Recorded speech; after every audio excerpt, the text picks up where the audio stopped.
Ask the Mayor, only on KTVZ. Welcome back to KTVZ News at Sunrise. We're joined once again for our exclusive monthly segment by Bend's Mayor, Melanie Kebler. How are you doing this morning? Good. How about you? So good. I'm very happy it's Friday. Yes. Well, thank you for joining us once again. We're just going to jump right into it with our first question, and this is regarding the latest encampment closures in Bend. A viewer asks, what are you going to do to protect the homeowners on the northeast side of Bend from the increased population at Juniper Ridge due to the closure of China Hat, specifically crime, trash, and fire potential? Sure. So this was something that we were thinking about last year, actually, and thinking about how to manage our own publicly owned lands up in Juniper Ridge, which we own a large swath of land, and so does the county. So that's why we created the temporary safe stay area plan. We started working on that last year. It is now being close to fully implemented, and what that's going to allow us to do is close about 1,000 acres of Juniper Ridge to camping completely and have folks in a specific area where we can have sanitary facilities, where we can have security, where we can have service providers and rules. All of these things designed to help people actually get out of that situation. We also knew, we didn't know at the time, but we knew there was a chance of China Hat being closed and folks being displaced from there. The temporary safe stay area is not a place intended for people to come to, but a place rather to transition people out. So the other thing we're doing up in that area is we did get a grant from the state, and you will see people out working right now to clear about a 200-foot fire break along the west, south, and eastern boundary of our property to help with that fire protection. So we're taking active actions up on our property up there to address those concerns. Okay, well, thank you for that response. Now we're moving on to the next question. And this is, one viewer is asking about speeding in Bend. They ask, when is the BPD going to crack down on street racing and speeding?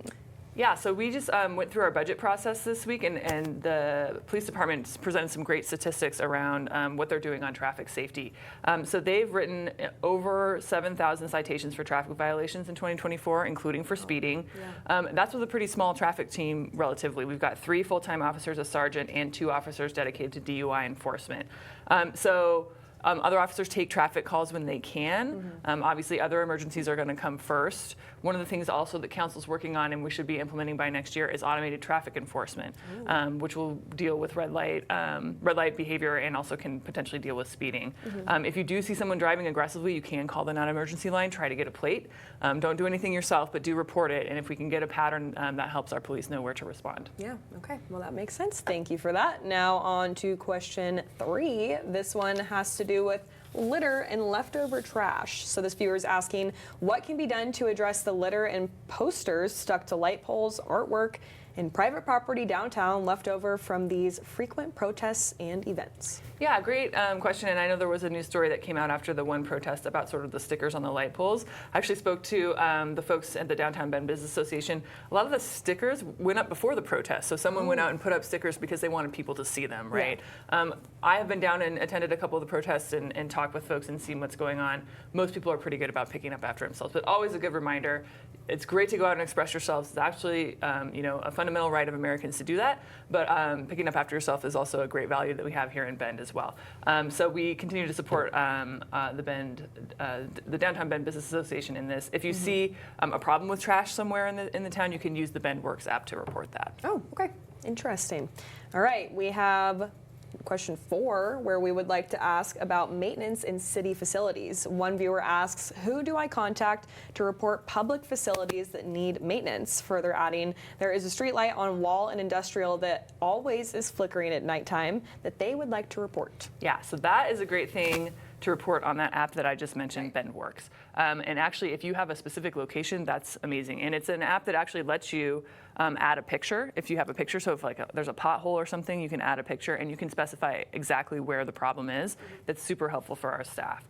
So you can either use the app called Bend Works or just bendoregon.gov/BendWorks. That's the best way to report those issues. Okay. All right, we have one more question before you go today. This is from a viewer asking, has the city considered building pedestrian overpasses to replace the crosswalks that are currently on Highway 97?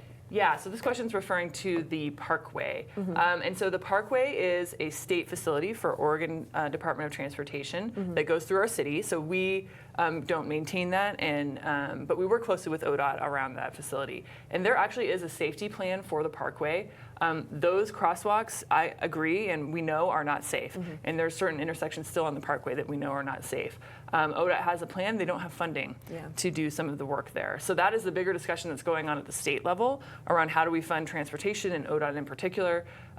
These great big projects over in Portland and on I-5 are, those are fine, but we have safety needs over on this side of the state. And so that's the case we continue to make to the legislature, is to make sure to spread that money around and let us get our safety projects done too. Yeah, I know that's something that we talked to Redmond Mayor Ed Fitch a lot about too. He says that that's something that they're also trying to bring more ODOT funding just down to Central Oregon. Yep, we're working together with the Central Oregon cities to try to make that case. Yeah, okay. Well, thank you. That was our last question. Is there anything else you would like to add to our viewers before we go? Yeah, actually I went down to the grand opening of Affinity at Bend last night, which is a new senior living facility. I was talking with folks there. A lot of folks watch this Ask the Mayor. So just shout out to the folks at Affinity at Bend if you're watching. Hi, great to see you yesterday, and thanks for watching. That's sweet. Okay, well, thank you again for joining us. We always appreciate you, and we will see you right back here next month. Yep. And thanks for coming in. Yeah, thank you. And thank you guys for watching. KTVZ News at Sunrise will return right after the break.